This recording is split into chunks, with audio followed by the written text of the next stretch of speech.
नमस्कार. Healthy life या YouTube चॅनलवर आपणा सर्वांचं खूप खूप स्वागत. आपण सर्वजण हसतो, पण ते अगदी वरवरचं. आपल्या मनात चिंता असते, भीती असते, तणाव असतात. कोणी आपल्याला विचारलं की कसं काय आहे, आपण म्हणतो चांगलं, पण त्यामागे बऱ्याच गोष्टी आपल्या मनामध्ये असतात, पण त्या आपण कोणाला दाखवू शकत नाही. मग त्यासाठीच तोच विषय घेऊन आम्ही आज तुमच्यासमोर आलो आहोत. आज माझ्यासोबत आहे माझी मैत्रीण अस्मिता निंबाळकर. ते डॉक्टर पण आहेत आणि काउन्सिलर पण आहे.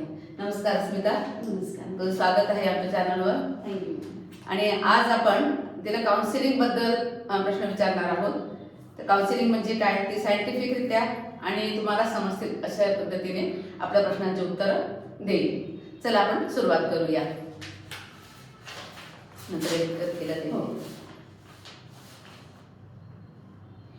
सर्वप्रथम अस्मिता हे सांग की काउन्सिलिंग म्हणजे काय, म्हणजे सर्वसामान्य दर्शकांना समजेल अशा पद्धतीने काउन्सिलिंग म्हणजे काय.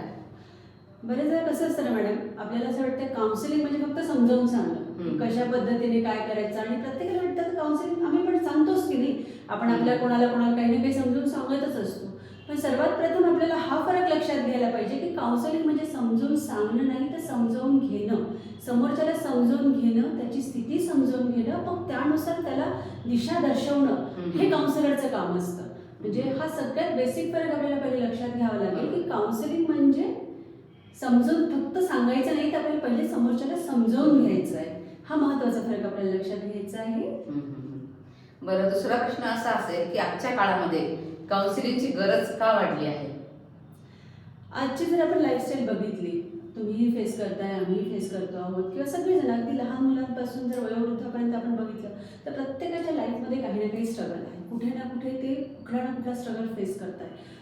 लहान मुलं म्हटले तर त्यांच्या शाळेमधला स्ट्रगल वेगळा आहे, त्यांच्या मित्रमैत्रिणीमधला त्यांचा स्ट्रगल वेगळा आहे, आईवडिलांचा कामाच्या ठिकाणचा स्ट्रगल वेगळा आहे, घरचा स्ट्रगल वेगळा आहे. प्रत्येक पिढी एका विशिष्ट स्ट्रगलला फेस करते आहे.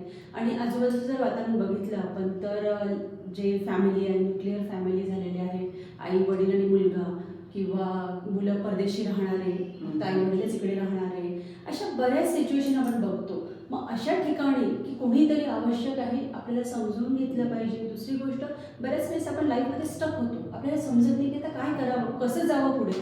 या सगळ्या गोष्टी आपल्याला कुठेतरी बंधनामध्ये टाकणाऱ्या असतात. आजकाल बऱ्याच वेळेस रिलेशनशिप इश्यू आलेले आहेत.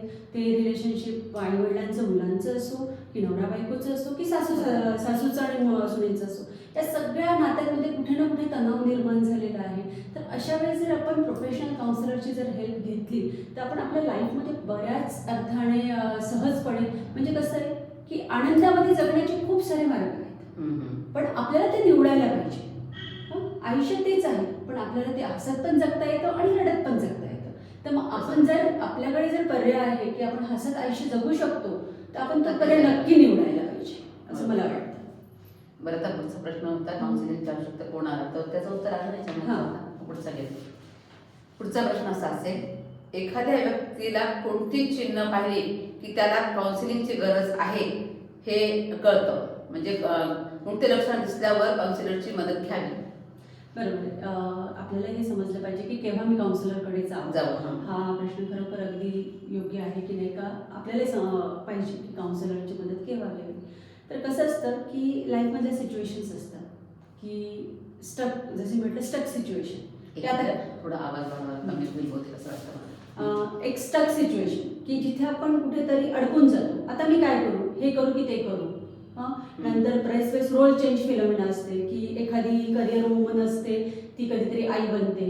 करिअर वुमन असते, ती सून बनते, किंवा सून घरामध्ये येते. त्यावेळेला बऱ्याच साऱ्या लाईफमध्ये सिच्युएशन चेंज होत असतात.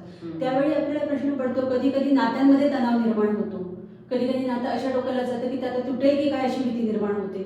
बऱ्याच वेळेस बिहेवियरल इश्यू असतात, मुलं ऐकत नाहीत. या वेगवेगळ्या सेक्टरमध्ये वेगवेगळे काउन्सिलर वेगवेगळ्या पद्धतीने काम करत असतात. तर त्या पद्धतीने आपल्याला जो प्रॉब्लेम आहे त्या पद्धतीने आपल्याला काउन्सिलर निवडून त्या काउन्सिलरकडे जाणं आवश्यक असतं.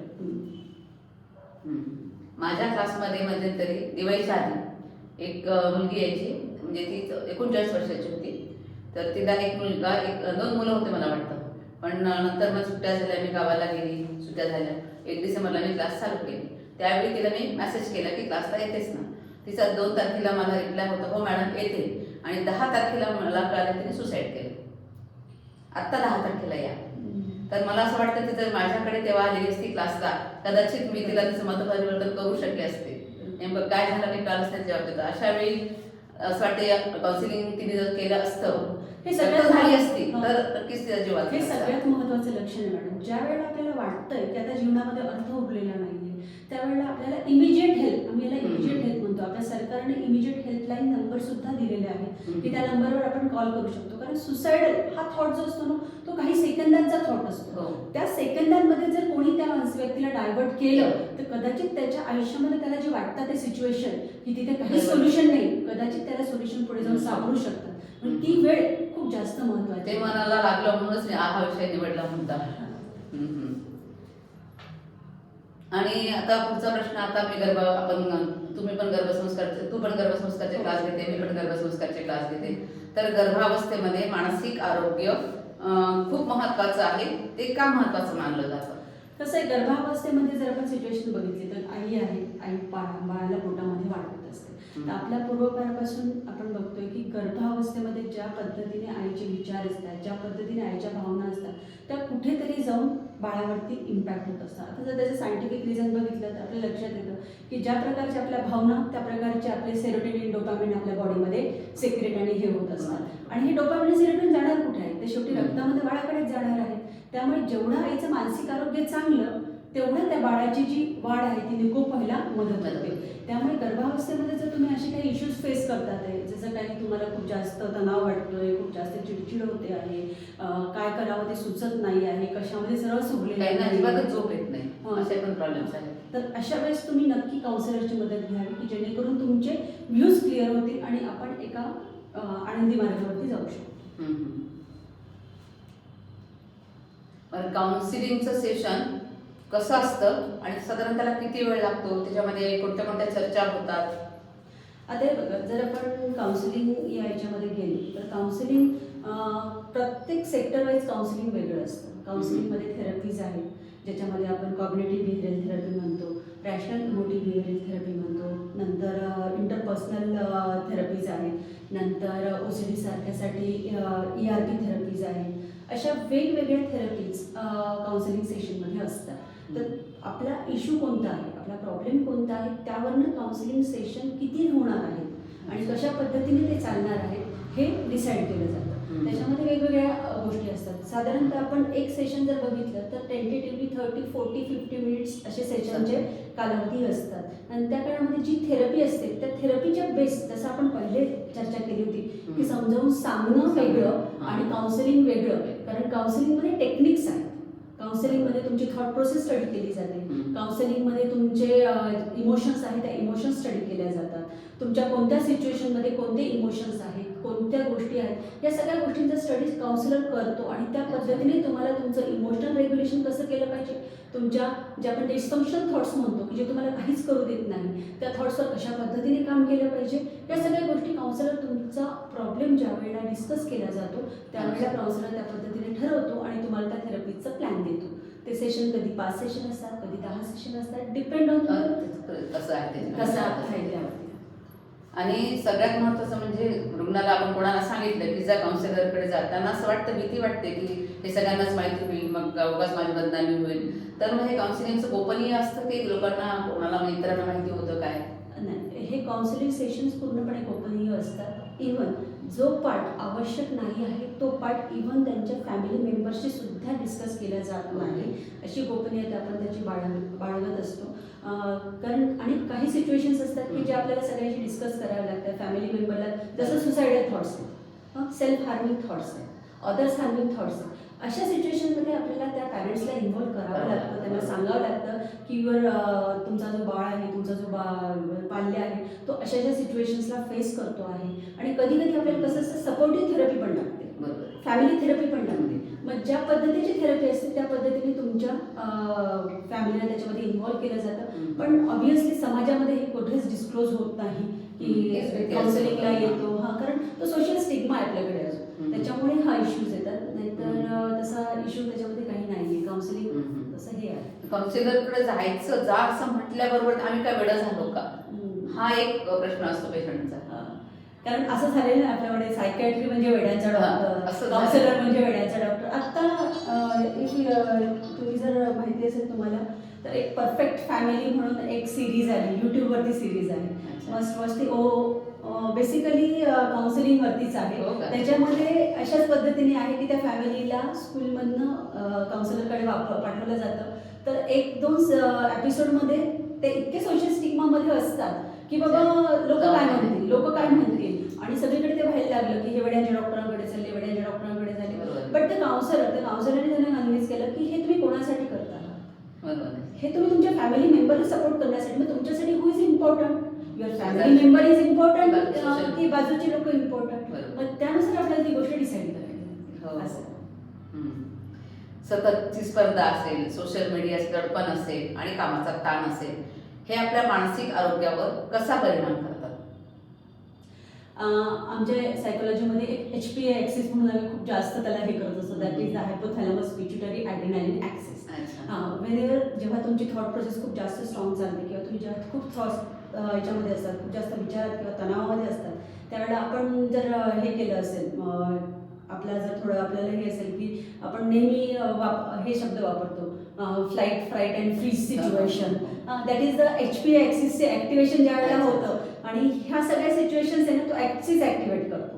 एकदा का आपली सुप्रानिनल ॲड्रेनालिन ग्लँड ॲक्टिवेट झाली तर it affect your heart, it affect your respiratory system, it your metabolic system. त्यामुळे मग जे आपण म्हणतो ना, बऱ्याच वेळेस आपल्या मेडिकल फील्डमध्ये शब्द वापरला जातो की जे तुमचं हे आहे डेली रुटीन आहे त्याच्यामुळे येणारे आजार, लाईफस्टाईल डिसऑर्डर. लाईफस्टाईल डिसऑर्डर माझा व्हिडिओ आहे यार. तर मॅम त्याच्यावरती हे केलेलंच आहे. तर लाईफस्टाईल डिसऑर्डर मध्ये तणाव हा पहिला घटक आहे की जो तुमच्या लाईफस्टाईल मध्ये डिसऑर्डर तणाव. त्यामुळे सगळ्या आजारांमध्ये आपण जर तणावावरती काम केलं ना तर आपल्याला यश मिळू शकतं.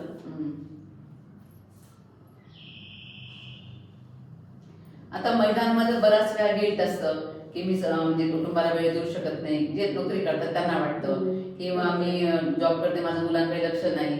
मग त्यांना मानसिक आरोग्य, ज्यांचं मानसिक आरोग्य बिघडतं त्याला म्हणजे सतत त्या चिडचिड करणं वगैरे असे प्रॉब्लेम त्यांना होतात.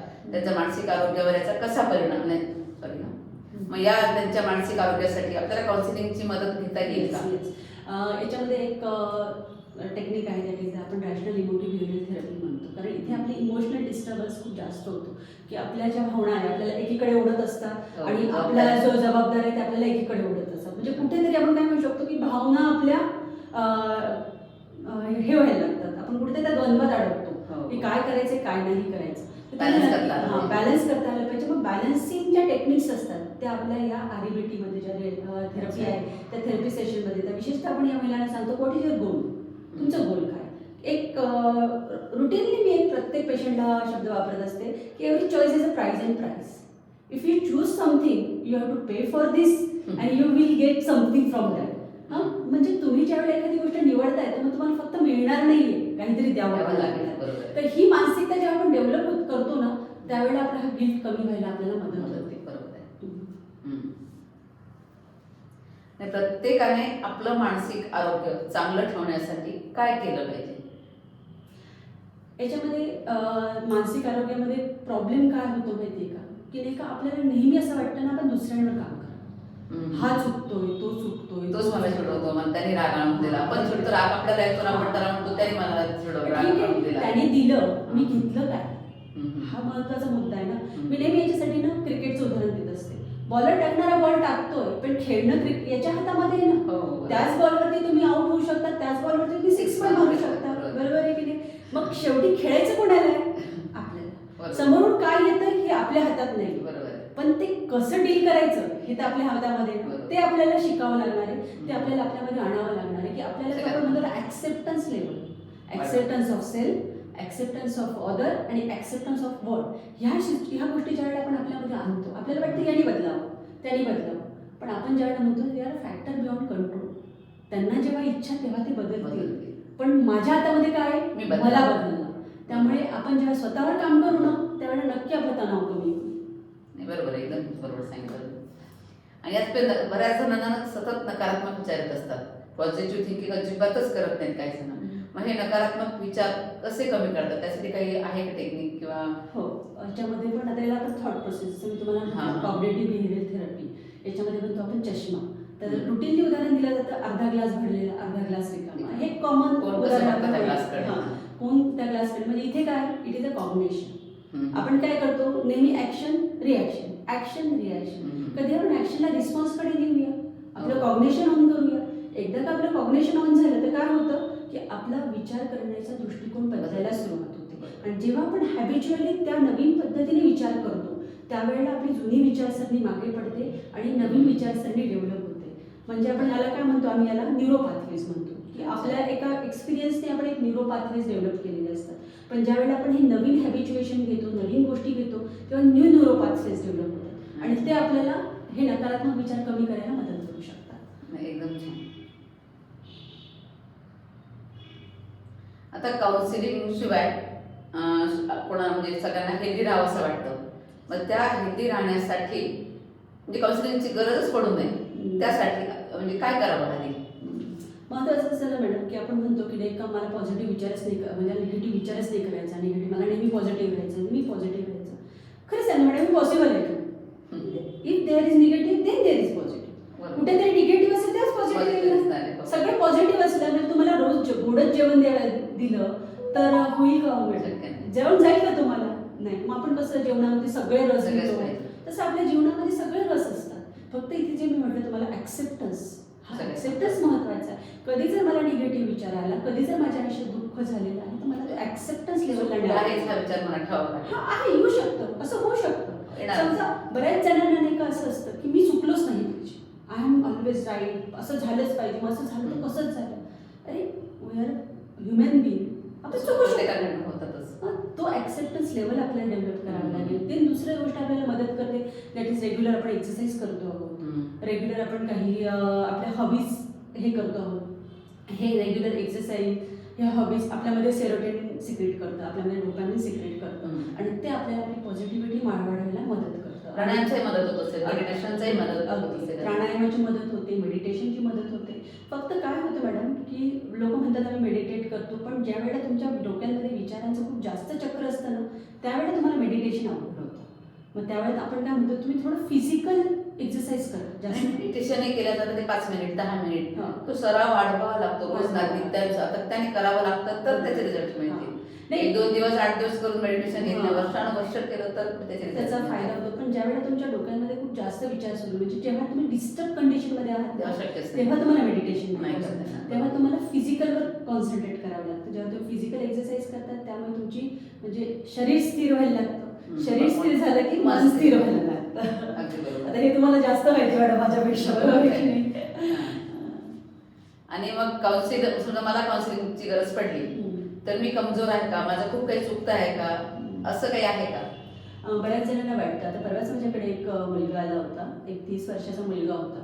तर त्याचा प्रश्न होता की नाही का मॅडम, माझ्या मित्रांना नाही पडत काउन्सिलिंगची गरज, मी का येऊ तुमच्याकडे? हा प्रश्न मलाच का, हा प्रश्न प्रत्येक गोष्टीमध्ये प्रत्येकाला, हा मी का, मलाच का, मी म्हणजे.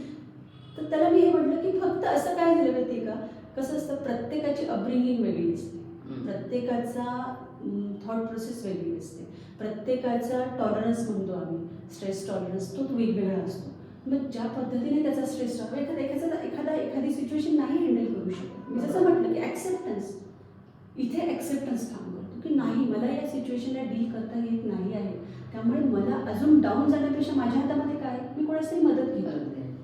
तर ही भावना जर आपण डेव्हलप केली तर काय होतं, पुन्हा आपण जसं म्हटलं की मला आलंच पाहिजे सगळं, हा जो च असतो ना, तो च खूपच त्रासदायक असतो की हे असंच पाहिजे, ते तसंच पाहिजे, असं झालं तरच चांगलं, ते खूप त्रासदायक असतं. त्यामुळे त्याला आपल्याला आपल्या आयुष्यात वेगळीकडे न्यावं लागतं. त्या चला आपण जर योग्य जागी बसवलं ना तर मग आपला त्रास सुरळीत होतो. असं आहे.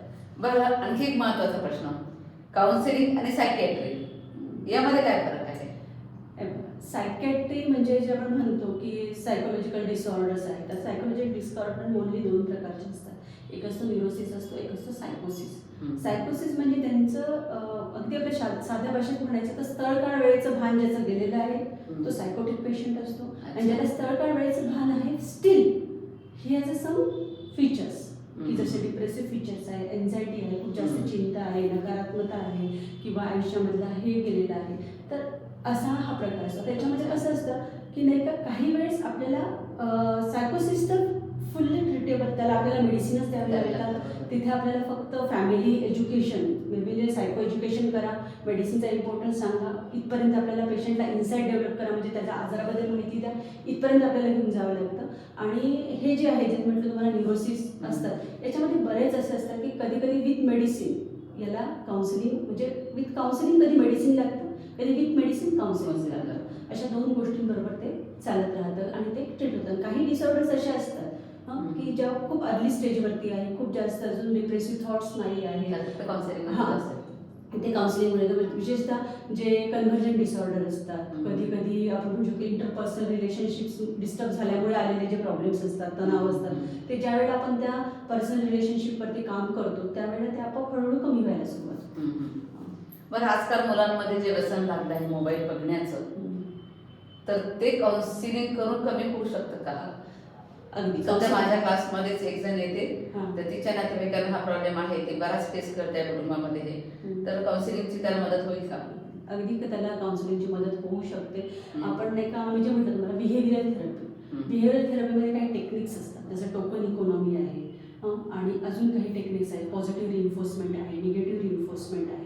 अशा प्रकारच्या टेक्निक्स वापरून आपण हे जे लागलेले व्यसन्स असतात ते दूर करू शकतो. आपण म्हणजे कसं म्हणतो मुलांमध्ये आपण तुम्ही गर्भसंस्कारामध्ये सांगत असा की मातीचा गोळा असतो, तो डेव्हलप होत असतो, तुम्ही त्याच्यामध्ये पॉझिटिव्ह पण करू शकता, निगेटिव्ह पण करू शकता. तर तसंच याच्यामध्ये आहे की या थेरपीज वापरून तुम्ही त्याला पॉझिटिव्हिटीकडे येऊ शकता, तुम्ही ते व्यसन कमी करून त्याला दुसऱ्या गोष्टीकडे वळवू शकता. किती दिवस लागतो त्याला साधारण, त्याला किती सेशन लागू शकतात?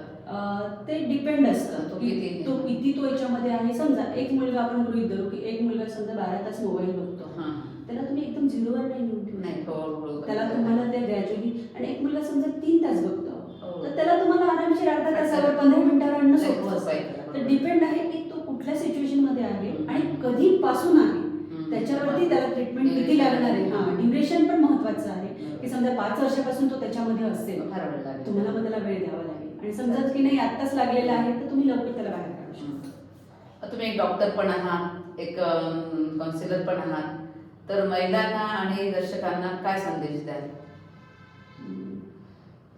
हे बघा, पहिली गोष्ट असते की आपण म्हणलं जातं की मन स्वस्थ आरोग्य, म्हणजे शरीर स्वस्थ मन स्वस्थ, मन स्वस्थ शरीर स्वस्थ, हे दोन्ही एकमेकांवर अवलंबून. पण एक सांगते, लोक आपल्या शरीराकडे जेवढं लक्ष देतात तेवढं मनाकडे देत नाही. शरीराचं बाह्य सौंदर्य असेल किंवा काही, लोक जरी दुखलं तरी लगेच दवाखान्यात धावा देणार, ऍसिडिटी झाली की लगेच गोळी देणार, पण मग मानसिक स्वास्थ्याचं काही लक्षण दिसलं तर तिकडे वर्षानुवर्ष दुर्लक्ष होतं. तोच मॅडम जो मी म्हटलं सोशल स्टिग्मा आहे, आणि दुसरा जो म्हटलाय की नाही का कुठेतरी ऍक्सेप्टन्स लेवल नसते, तिसरं म्हणजे मीच का, आणि अजून एक न्यून गट असतं मला का बरं हँडल करतात, मी मला हँडल करू शकते, माझे विचार मी हँडल करू शकते. हा जो आपण म्हणू शकतो एक ओव्हर कॉन्फिडन्स जो असतो ना, त्याच्यामुळे नाही का या मानसिक स्वास्थ्याकडे दुर्लक्ष केलं जातं. आणि मग तो केव्हा लक्षात येतो, ज्या वेळेला तो हाताच्या बाहेर गेल्यापेक्षा जेव्हा तो दिसायला लागतो, लोकांमध्ये समजायला लागतो की बाबा आपण जेव्हा हिस्ट्रीमध्ये जातो पेशंटच्या, नाही गेल्या 2 वर्षापासून ती थोडी शांतच होती, पण जेव्हा 2 वर्षानंतर तिच्यामध्ये सुसायडल सिम्पटम्स यायला लागतात तेव्हा आपण डॉक्टरकडे जातो. पण ती शांत का होती याच्याकडे जर आपण गेलो तर आपण त्याला वेळीच त्यातनं बाहेर काढू शकतो. हे एक महत्वाचं, म्हणजे तुमच्या घरामध्ये जे मूल असेल किंवा घरातली कुठलीही व्यक्ती नेहमीचा स्वभाव बदलला असेल, कमी बोलणारी असेल, कमी बोलत असेल किंवा खूप चिडचिड करत असेल किंवा काही, तर ते वेळीच लक्ष द्यायला पाहिजे. तेव्हा आपण त्याला लवकर, म्हणजे जेवढं सायकोलॉजीमध्ये कसं मॅडम की जेवढं तुम्ही लवकर पकडाल तेवढं तुम्ही लवकर पकडाल, आणि जेवढं तुम्ही ते प्रोलॉंग कराल तेवढा तुमचा त्रासही वाढणार आहे, त्याच्यामध्ये जे तुमचे नुकसान होणार आहे. कारण याच्यामध्ये कसं होतं, तुमचे संबंध बिघडून जातात, मग त्याचा स्ट्रेस येतो, गिल्ट डेव्हलप होतो, त्याचा स्ट्रेस वेगळा येतो, या सगळ्या वेगवेगळ्या गोष्टी तिथे काम करायला लागतात. मग एका वेळेस त्या सगळ्याच डोमेनवरती काम करावं लागतं, आणि त्याच्यामुळे मग काय होतं की वेळही वाढतो आणि कामही होतं, दोन्ही गोष्टी. आता आणखी एक प्रश्न, तरुण मुला-मुलींना जे न्यूली मॅरिड असतात त्यांच्यामध्ये हटके उडण्याचं प्रमाण खूपच जास्त वाढलं आहे, तर त्यांना एक संदेश. कसं आहे की नाही का, आम्ही याच्यामध्ये नाही का एक गॉट्समनची थेअरी आहे, त्याला नाही का आपण इंटरपर्सनल रिलेशनशिपवरती घेऊन जातो ती थेअरी. आपल्याला त्याच्यामध्ये महत्त्वाचं असतं की रोल चेंज फिनॉमिना आम्ही म्हणतो की आपल्याला समजून घेतलं पाहिजे की आता माझा रोल बदलला आहे. आतापर्यंत आतापर्यंत मी पापा की परी होती, आता मी बदललेली आहे. हो, बरोबर. तर जबाबदारी वाटते. ती गोष्ट आपण आपल्यामध्ये आणली पाहिजे. जसं तुम्ही गर्भसंस्कारामध्ये सांगतात की तू आता मुलगी होती, आता आई होतेस, म्हणजे तुझ्यामध्ये आई पण आलं पाहिजे. मग तसंच आतापर्यंत तू मुलगी होती, आता तू बाई झाली आहेस, तर ते बाई पण तुझ्यामध्ये आलं पाहिजे. मुलगा आतापर्यंत मुलगा होता, आता तो पती झालाय. मग हा रोल चेंज त्याने समजून घेतला पाहिजे. मग ज्या रोलला जी रिक्वायरमेंट आहे ती जर आपण आपल्या स्वभावामध्ये आणली, आपल्या दैनंदिनीमध्ये आणली, तर मग हे जे आहे म्हणजे महत्त्वाचं असतं याच्यामध्ये समजून घेणं. हा महत्त्वाचा मुद्दा आहे की समोरच्यालाच ऐकून घेणं. की जसा माझा कसं आहे की एक आपण म्हणतो की सॉफ्टवेअर आणि हार्डवेअर, जसं माझं एक हार्डवेअर आहे तसं समोरच्याचं पण एक हार्डवेअर आहे. मग इथे जे मी म्हटलं तुम्हाला acceptance of others he phenomena येते की आपल्याला त्याचे न्यूट्रल पॉईंट सुद्धा ॲक्सेप्ट करावे लागतात. तेव्हा हे जे खटके उडण्याचं प्रमाण असतं ना ते कमी होऊ शकतं. आणि आपल्याला वाटतंय की आपल्यामध्ये तणाव वाढतो आहोत, तर आजकाल कसं झालंय की प्री मॅरेज काउन्सिलर पण आहेत, मॅरेज काउन्सिलर पण आहेत, ते आपण घ्यायला पाहिजे. कारण कसं आहे की आजकालची परिस्थिती बदललेली आहे. आपलं जे अपब्रिंगिंग झालेलं असतं, सगळ्याच गोष्टी बदललेल्या आहेत. गरज आहे काउन्सिलिंग. खरंच गरज आहे की प्री मॅरेज पण काउन्सिलिंग पाहिजे, मॅरेज काउन्सिलिंग पण पाहिजे. म्हणजे काय होतं हां की ह्या गोष्टी, आणि बऱ्याच वेळेस मीडियाज जे आहेत ना याच्यामध्ये थोडंसं आपण म्हणतो ना अवित्तय टाकण्याचं काम ते मीडिया करत असतं. हां, याच्यामध्ये थोडंसं आपल्याला नाही का हे लक्षात घ्यावं लागेल की जे दाखवलं जातं ते सगळं खरं नसतं, ते रिटेक असतात. आणि आपल्याला आपल्या लाईफमध्ये ते वन टेक पाहिजे असतं, तर तसं नाही होऊ शकत ना. त्याच्यामुळे आपल्याला हे लक्षात घ्यायचं की सगळं दाखवलं जातं ते खरं नसतं आणि त्याला आपण भुलायला नको. तर अशा पद्धतीने ही गोष्ट आहे. बरं, शेवटचा प्रश्न, कोणाला जर काही मदत हवी असेल तर त्याने पहिलं पाऊल कुठलं उचलावं, कशी मदत त्यांना मिळू शकेल, किंवा त्याने कुठे अप्रोच व्हावं, असं काय केलं पाहिजे त्यांनी? आता सगळ्यात पहिल्यांदा की काउन्सिलर सगळीकडे अवेलेबल असतात, सगळीकडे आहेत. आपल्याला जर वाटतं की नाही माझं मानसिक स्वास्थ्य मला नाही कशामध्ये रस वाटत आणि माझी चिडचिड होते, कारण काय आपली चिडचिड दुसऱ्याला जाणवण्याच्या अगोदर स्वतःला जाणवत असते. तर त्यावेळेला आपण काउन्सिलरची मदत घ्यायला पाहिजे. मग जर आपल्याला मेडिसिनची गरज असेल तर काउन्सिलर आपल्याला सायकॅट्रिस्टकडे आपोआपच पाठवेल, त्यामुळे त्या योग्य लाईनवर गेलं पाहिजे. खूप जास्त डिप्रेसिव्ह थॉट आहे तर आपल्याकडे हेल्पलाईन नंबर असतात. आपल्या महानगरपालिकेने काही हेल्पलाईन नंबर केलेले, महाराष्ट्र शासनाचे हेल्पलाईन नंबर आहे. आजकाल प्रत्येक स्कूलमध्ये काउन्सिलर आहे. मुलांचं बिहेवियर चेंज असेल तर तुम्ही तिथे जाऊन काम करा म्हणून. आपले जे आरोग्यवर्धिनी सेंटर्स होतात तिथे काउन्सिलर आहे. म्हणजे आजकाल समाजाची गरज लक्षात घेता काउन्सिलर सगळीकडे आहेत. त्यामुळे आपण बोललं पाहिजे की आपला प्रॉब्लेम आपण शेजारनीशी डिस्कस करून वेगळे प्रॉब्लेम्स क्रिएट करण्यापेक्षा बरं आहे की आपण एखादी प्रोफेशनल हेल्प घ्या. डॉक्टरांपेक्षा आधी शेजारचा नव्हायचा प्रॉब्लेम. तर त्याच्यामध्ये काय होतं की कधी कधी त्याच्यामध्ये माणूस मिसगाईड होऊ शकतो किंवा कधी कधी जो प्रॉब्लेम तो जास्त एक्झॅगरेट होऊ शकतो आणि अजून रिलेशन्स खराब होऊ शकतात. त्यापेक्षा आपण जर अशी प्रोफेशनल हेल्प जर घेतली तर ती जास्त सोयीस्कर आहे आजच्या काळामध्ये, असं मी म्हणतो. धन्यवाद अस्मिता, खूप छान माहिती सांगितली. आता आमच्या दर्शकांच्या काउन्सिलिंग म्हणजे काय आणि काउन्सिलिंग म्हणजे करायचं म्हणजे काही घाबरण्यासारखं नाही हे नक्कीच लक्षात आलं असेल. थँक्यू. पुन्हा एकदा धन्यवाद. थँक्यू.